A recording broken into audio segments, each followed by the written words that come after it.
قال رسول الله صلى الله عليه وسلم العبد إذا وضع في قبره নবীজি বলেন কোন বান্দাকে যখন কবরের মধ্যে রাখা হয়, রাখার পর ওয়াতুল্লিয়া, আমাকে আপনাকে মরণের পর যখন বাসতলায় রেখে আসা হবে, আসার পর তুয়াল্লিয়া, আমাকে আপনাকে যখন পিছনে রাইখা যাহাবা আসহাবুহু, সাথীরা যখন চলে আসবে।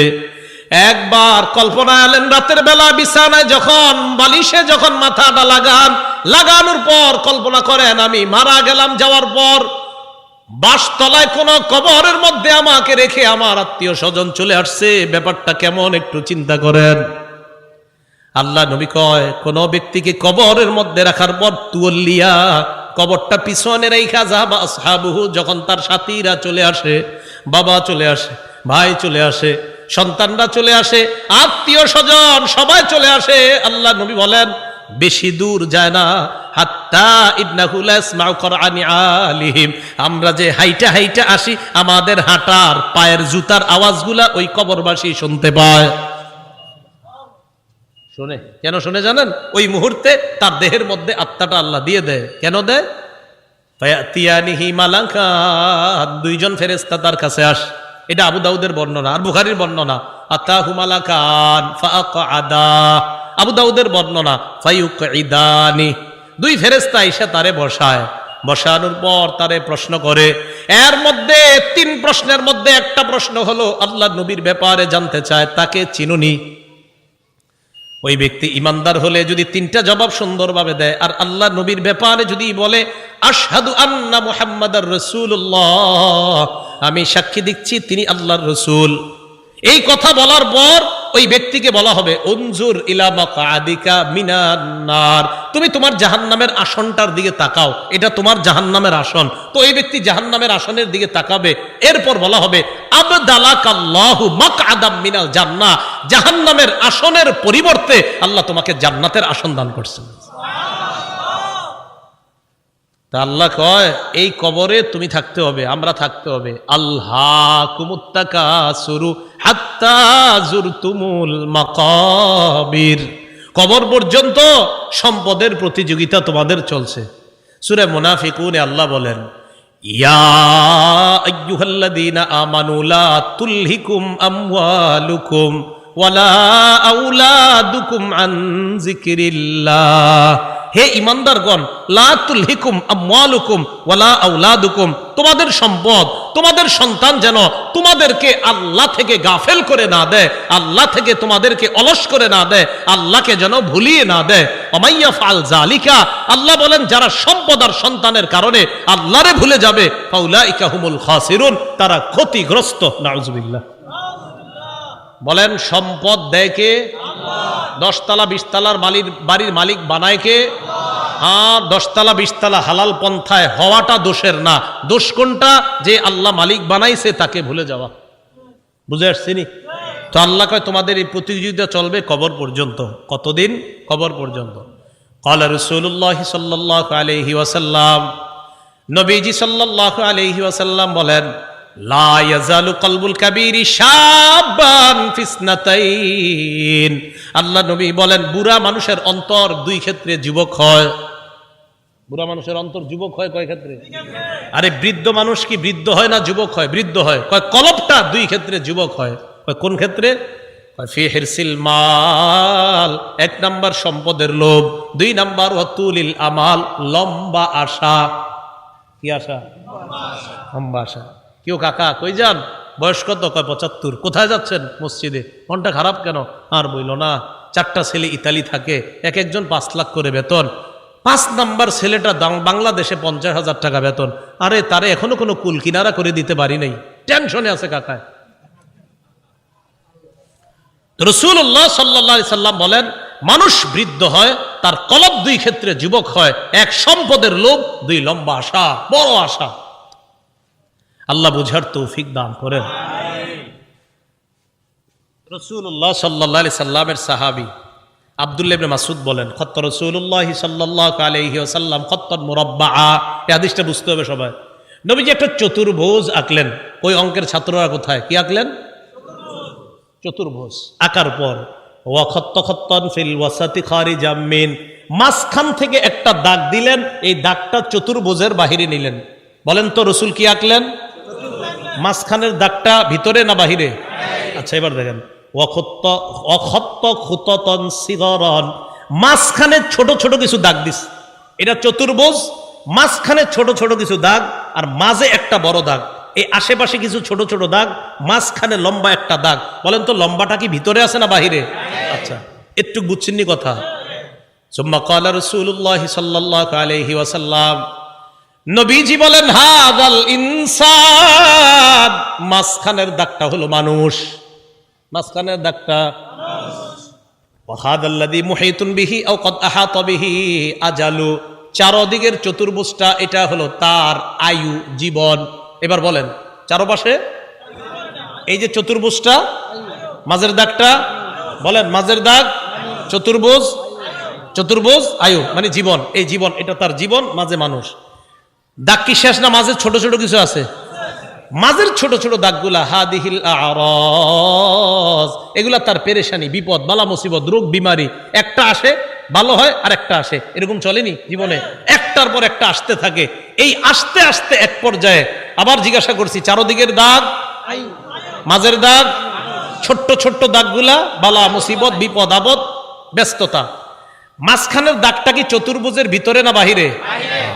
নবীজি বলেন মানুষ মারা যায়, বাহিরে যেই দাগটা এটা হলো তার আশা, মানুষ মারা যায় আশাগুলা থেকে যায়। আশা কি জীবনের ভিতরে না বাইরে? এই যে মানুষ, ওর আশা হলো এত বড়, ও হলো একটু, এবার বাহিরে যেটা এটা হলো ওর আশা। নবীজি কয় মানুষের জীবন এতটুকু, মানুষটা এতটুকু, ওর আশা এতটুকু, ও মারা যায় আশাগুলা থেকে যায়। ভাই বুঝছেন নি আপনারা? আচ্ছা, তো আল্লাহ পাক রব্বুল আলামিন বলেন আলহাকুমুত তাকাসুর হাত্তা জুরতুমুল মাকাবির, কবর পর্যন্ত এই সম্পদের প্রতিযোগিতা, প্রাচুর্যের প্রতিযোগিতা তোমাদের চলতেই থাকে। আল্লাহ আমাদেরকে কবরের প্রস্তুতি নেওয়ার তৌফিক দান করেন। আচ্ছা এরপরে দেখেন কি বলে, কাল্লা সাউফা তা'লামুন সুম্মা কাল্লা সাউফা তা'লামুন, অপেক্ষায় থাকো, অচিরেই জানতে পারবা, অবশ্যই অচিরেই জানতে পারবা। কাল্লা লাউ তা'লামুনা ইলমাল ইয়াকিন, আল্লাহ বলেন যদি নিশ্চিত জ্ঞানে জানতা লাতারাউন্নাল জাহিম, স্বচক্ষে জাহান্নাম দেখতে পাবা। আল্লাহ বলেন লাতারাউন্না, অবশ্যই অবশ্যই জাহান্নাম দেখবা। সুম্মা লাতারাউন্নাহা আইনাল ইয়াকিন, নিশ্চিত চোখে জাহান্নাম দেখবা। এরপর আল্লাহ বলেন সুম্মা লাতুসআলুন্না ইয়াউমা ইযিন আনিন নাঈম, এরপর তোমাদেরকে নিয়ামত সম্পর্কে জিজ্ঞাসা করা হবে। আল্লাহ বলেন অবশ্যই অবশ্যই তোমাদেরকে প্রতিটা নিয়ামতের কথা জিজ্ঞাসা করা হবে। আঙ্গুল, চোখ, কান, নাক, হাত, পা, প্রত্যেকটা অঙ্গের ব্যাপারে জিজ্ঞাসা করা হবে। ইন্নাস সামআ ওয়াল বাসারা ওয়াল ফুআদা, আল্লাহ বলেন কান শ্রবণ শক্তি, ওয়াল বাসর দৃষ্টি শক্তি, ওয়াল ফুআদা অন্তঃকরণ, সবগুলাকে কাঠগড়ায় দাঁড়াতে হবে, সবগুলাকে জিজ্ঞাসা করা হবে। এগুলার ব্যাপারে তোমাকে কাঠগড়ায় দাঁড়াতে হবে, তোমাকে জিজ্ঞাসা করা হবে সঠিকভাবে এগুলা খরচ করছো কিনা। এবার একটা হাদিস শুনেন, বলেন তো নেয়ামতের ব্যাপারে জিজ্ঞাসা করা হবে কিনা? আজকে রাতে ভাত খাইছে, খাবার, রাতের খাবার কারা কারা খাইছেন হাত তোলেন। অন্যরা খান নাই রাতের খাবার? মাশাআল্লাহ, খাবেন ইনশাল্লাহ নাকি? দুপুরের খাবার কারা কারা খাইছেন? ঠিক আছে, হাত নামান, ব্যাস একটা হইলেই হইছে। এবার হাদিস শোনেন, মুসলিম শরীফের 4208 নম্বর হাদিস। আবু হুরায়রা রাদিয়াল্লাহু তাআলা আনহুর বর্ণনা, তিনি বলেন খরাজা রাসূলুল্লাহ সাল্লাল্লাহু আলাইহি ওয়াসাল্লাম যাতা ইয়াউমিন আও যাতা লাইলা, একদিন রাতে অথবা দিনে রাসূল বাসা থেকে বের হলেন। কোথা থেকে বের হইছে? রাতে বা দিনে। বের হওয়ার পর আসছে, আয়েশা দেখে ফাইদা হুয়া বিআবি বকরিন ওয়া উমর, নবীজি দেখে আবু বকর ওমর বসা। আবু হুরায়রা রাদিয়াল্লাহু তাআলা আনহু বলেন নবীজি বাসা থেকে বের হয়েছে, বের হয়ে দেখে আবু বকর ওমরও বসা। এই হাদিসটা একটু মন দিয়ে সবাই শুনেন আর নিজেদের জীবনটা একটু চিন্তা করেন। নবীজি তাদের দুইজনকে প্রশ্ন করলেন, আবু বকর এবং ওমর, এই দুই সাহাবী, বিখ্যাত দুই সাহাবীকে প্রশ্ন করলেন, আচ্ছা তোমরা এইখানে এই মুহূর্তে কেন?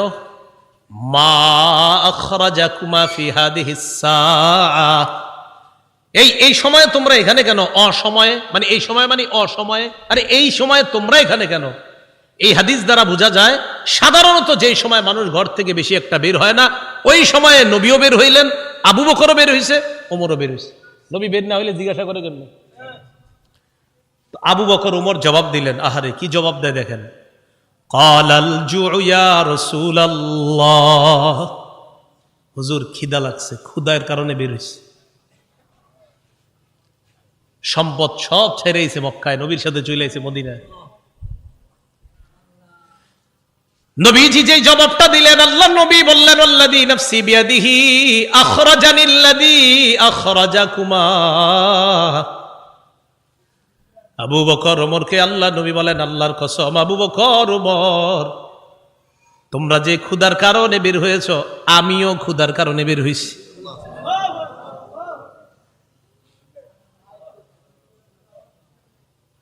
আমি যখন এটা পড়ছি, বিশ্বাস করেন কি দেখেন, দুই সাহাবীর আগে বলছে কেন বের হইছো? কয় হুজুর ক্ষুধা। নবীজি কয় আমিও তো ক্ষুধায় বের হইছি। কওমু চলো আমার সাথে চলো। ফাকামু মাআ, দুই সাহাবী আল্লাহ নবীর সাথে চললেন। ফাআতা রাজুলাম মিনাল আনসার, এক আনসারী সাহাবীর বাড়িতে গেলেন। ফাইদা হুয়া লাইসা ফি বাইতিহি, সাহাবী বাড়িতে নাই। রাআতহুল মারআ, ঘর থেকে আনসারীর বিবি দেখা ফেলছে, সর্বনাশ, আমাদের বাসায় এই তিনজনকে। আল্লাহু আকবার। মহিলা চিনে ফেলছে, ভিতর থেকে বলতেছে মারহাবা, স্বাগতম স্বাগতম। এমন মেহমান পাইলে কে স্বাগত না জানায়? আরে সাহাবী রাসূলুল্লাহ সাল্লাল্লাহু আলাইহি সাল্লাম আর আবু বকর ওমরকে যখন আনসারী সাহাবীর বিবি দেখলেন, ভিতর থেকে বলা শুরু করলেন স্বাগতম স্বাগতম, আপনারা ভিতরে আসেন, ঘরে বসেন। নবীজি ঘরে গিয়ে বললেন আইনা ফুলান, স্বামী কোথায়? মহিলা ভিতর থেকে জবাব দিলেন যাহাবা ইস্তাজিবু লানা মিনাল মা, হুজুর মিষ্টি পানি আনতে গেছে আমাদের জন্য। এবার দেখেন কি হয়, ইতিমধ্যে আনসারী সাহাবী আসছে। আসার পর সাহাবী দেখে বাসায় নবীজি, আবু বকর ওমর। আচ্ছা একটু ভাবেন তো মনে মনে, ওই যুগে যদি আপনি হইতেন আর যদি বাড়িতে গিয়ে দেখতেন হঠাৎ নবীজি আর আবু বকর ওমর আপনার ঘরে,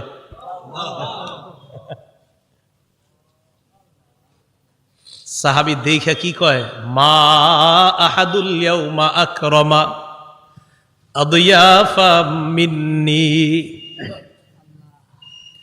সাহাবী কয় আজকে আমার চাইতে শ্রেষ্ঠ মেহমান, আজকে আমি যে শ্রেষ্ঠ মেহমানদেরকে পাইছি, আমার চাইতে শ্রেষ্ঠ ভাগ্যবান আর শ্রেষ্ঠ মেজবান আর কেউ নাই। আমি এমন তিনজন মেহমান পাইছি। তাড়াতাড়ি বাগানে গেছে, খেজুর বাগানে। যা আবিল আজক, খেজুরের ছড়ি নিয়ে আসছে। ফিহি বুসরুন আর রতবুন ওয়া ইয়াবিস, শুকনা খেজুর আছে, ভিজা খেজুর আছে, কাঁচা খেজুর আছে। আইনা কয় যেটা মন চায় এটা খান। আখজাল মুদিয়া, ছুরি নিছে, চাকু নিছে। নবীজি কই যাও? হুজুর পশু জবাই করতে হবে। কি জবাই করবে? মাথা মানে পেরেশান হয়ে গেছে, আমার এই তিন মেহমানদের কেমনে মেহমানদারি করবে? পশু জবাই করতে হবে। নবী কয় ইয়াকা ওয়াল হালুব, এই তুমি আবার মাথা গরম কইরা দুধ আলু কোনো পশুরে জবাই করো না। দুধ দেয় যে পশু, বর্তমানে দুধ দিতেছে, এরকম পশু জবাই করো না। জি ঠিক আছে। ফাজাবা হালাহুম, স্বাভাবিক একটা বকরি জবাই করছে। নবীজিরে গোস্ত দিয়ে, খেজুর দিয়ে, মিষ্টি পানি দিয়ে মেহমানদারি করলেন। করার পর যেই কথাটা নবী বলছে, এটা বলার জন্য আপনাদেরকে লম্বা হাদিসটা শোনাইলাম। নবীজি আবু বকর ওমরকে বললেন, আবু বকর ওমর বাহিরে আসছিলা কিভাবে বলো তো? হুজুর ক্ষুধায় আম করে বাহিরে নিয়ে আসছে। নবীজি কয় আবু বকর ওমরকে বললেন এখন খাইছো? কয় হ্যাঁ। নবীজি বললেন লাতুস আলুদনা আন হাদা ইয়াউমাল কিয়ামা, এই যে খানাগুলা খাইছো না, পেট ভরছো না, এই ব্যাপারেও কিয়ামতের ময়দানে আল্লাহর কাছে জবাবদিহিতা করতে। অবশ্যই অবশ্যই তোমাদেরকে এই ব্যাপারে জিজ্ঞাসা করা হবে। এই খানা খেয়ে আল্লাহর ইবাদত করছো কিনা, এই খানা খেয়ে তুমি সঠিকভাবে চলছো কিনা, আল্লাহ তোমারে খাওয়াইছে, খাওয়ানোর পর আল্লাহর হুকুম তুমি পালন করছো কিনা, এই ব্যাপারে জিজ্ঞাসা করা হবে। বুঝাইতে চাইলাম, এই সূরা তাকাসুরের শেষে কি বলতেছে দেখেন।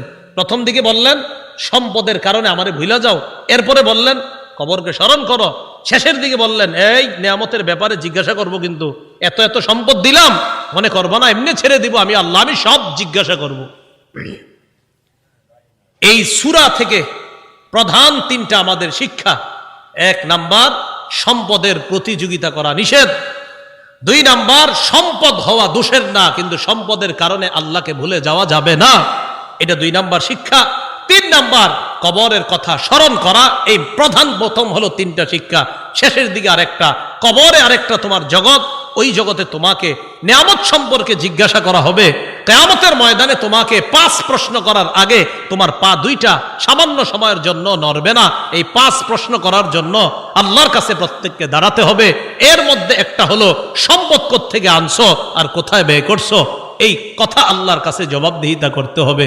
আল্লাহ পাক রব্বুল আলামিন আমাদের সকলকে কবরের প্রস্তুতি নিয়ে দুনিয়া থেকে যেন আমরা যেতে পারি, আল্লাহ তৌফিক দান করেন।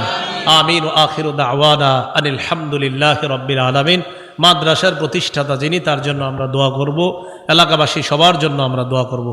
আল্লাহুম্মা সাল্লি আলা মুহাম্মাদি ওয়া আলা আলি মুহাম্মাদ কামা সাল্লাইতা আলা ইব্রাহিম ওয়া আলা আলি ইব্রাহিম ইন্নাকা হামিদুম মাজিদ। আল্লাহুম্মা বারিক আলা মুহাম্মাদি ওয়া আলা আলি মুহাম্মাদ